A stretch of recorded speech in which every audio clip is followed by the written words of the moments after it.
Well, it took me far longer than I had planned, but I'm finally spilling the tea about which Ordinary products are worth it.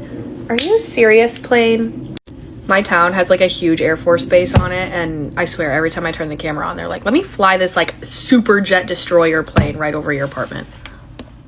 Okay, back to the regularly scheduled program, but yes, I'm finally going to be talking about The Ordinary and which products that I personally, personal opinion, nobody get triggered, feel like are worth it and not worth it in that brand. The tea on The Ordinary, if you will. I'll see myself out. So in a previous video, I mentioned that The Ordinary is absolutely good and absolutely worth your money, but their most popular products are absolutely trash and absolutely not worth your money. Let me elaborate on that. The Ordinary became super, super popular because they were very, very well priced for reasons that I've described in my last prior video, marketing and all that stuff.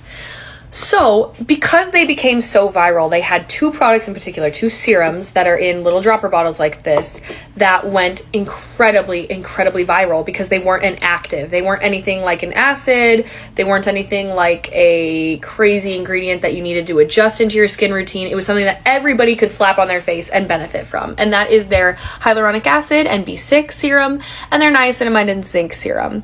Those two, when they were first released, were fabulous. They were a great price point. They did great things for the skin. They had a great texture to them. Everything about it was just a check, a check, a check. However, because The Ordinary became so big and so large and the price point was so accessible, so many people were trying to purchase them all at the same time, the brand ended up scrambling to kind of, in a sense, play catch up and produce enough of those products that they could get to everybody and give one to everybody that wanted one. What that meant is that they had to speed up production, and a lot of times that is going to get into the place where you start sacrificing formulations. I noticed it as I worked at Sephora. I was there when I started at Sephora, just for like preface, right? Sol de Janeiro had only a body lotion, and it was on the like middle of that like weird wall, the skincare's next big thing, like where it didn't even have its own stand. It was just a body lotion in the shelf. So I saw things evolve. I was at Sephora when Ordinary first blew up. We didn't carry it right off of the bat. It was only something you could get at Ulta. But because I was a beauty geek, I was constantly keeping tabs on it, and I would go into Ulta, I would play around, I would feel I'd test things out. I discovered over time, once we got it in, I got to kind of consistently keep playing with them more.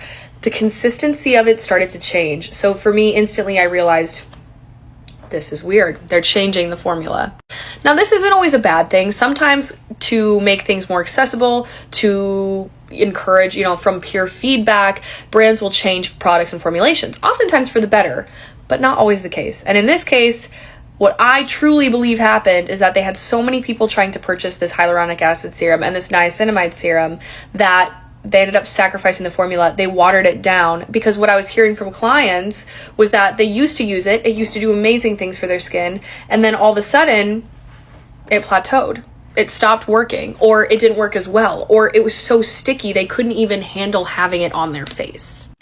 That to me indicated they're scrambling. They're playing catch up with these products. They're not what they used to be, which was so disappointing because for such a long time, they were such good serums.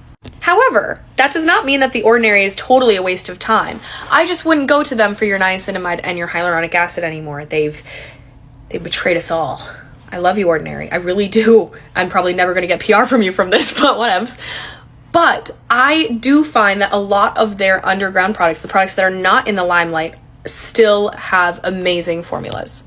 For example, I use two products in my routine, and I have for about 2 months now, but I use their multi-peptide eye serum religiously, and I've recommended this to clients. I've sold this to brides. I've sold this to everybody. I love an eye serum because I can't handle the feeling of a really thick eye cream on my eye. I just can't do it, okay? I have textural issues. But this is perfect. It absorbs really quickly. It has enough hydration and slip that I can use it as prep for my concealer without it being so thick and heavy. And it's just hydrating enough for me that I find it hydrates my eyes without being, again, too thick and heavy. I think I'm repeating myself a little here. Just a very good prep step and a very good anti-aging eye cream that is not retinol based as well. And it's just super thin. And I feel like a little potions master every time I use it.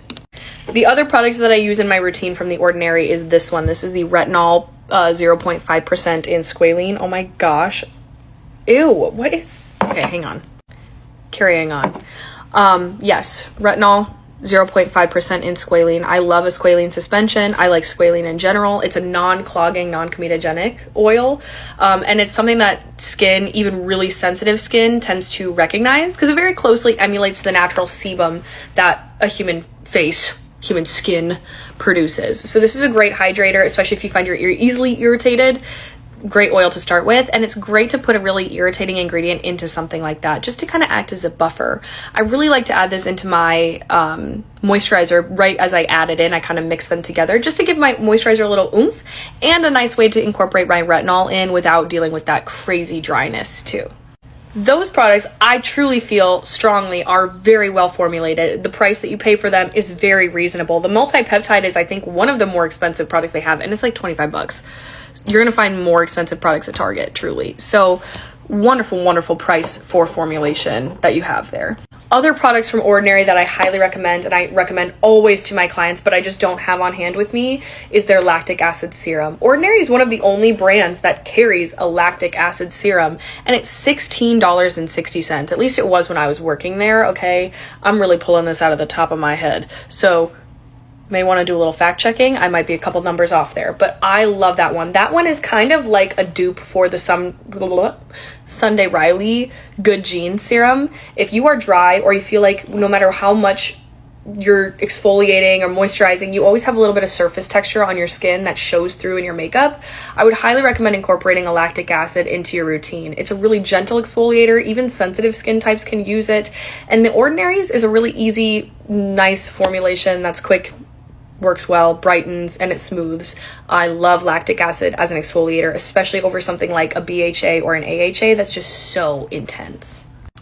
Along with The Ordinary, I really do like their aloe serum that they came out with for acne. That's wonderful. Anybody who's just more soothed. And for summertime, to have a little bit of an aloe in your serum, especially if you're heading out to the beach, you're getting that sun exposure, you have a little sunburn, something like that, that's a great one to have on hand.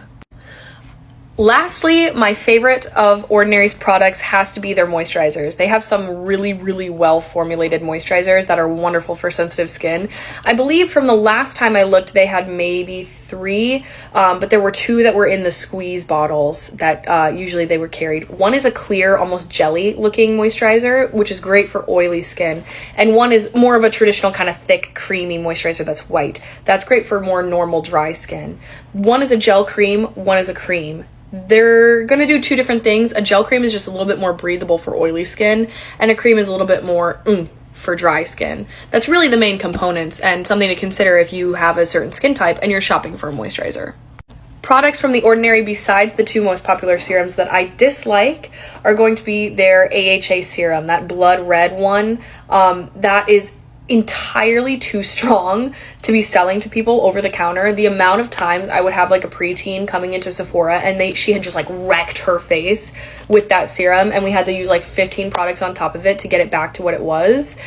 Too many times to count, okay? It's just way too strong to be giving over the counter. People do not have the proper instructions to be using that in a way that could benefit them. There may be a couple people out there that really like that one, and if that's you, baller. That's cool. But I'm just saying, on the whole, for the most part, people who are not experienced in skincare, when they get that product, the likelihood that they are going to like burn themselves with it is so high, it just should not be on shelves.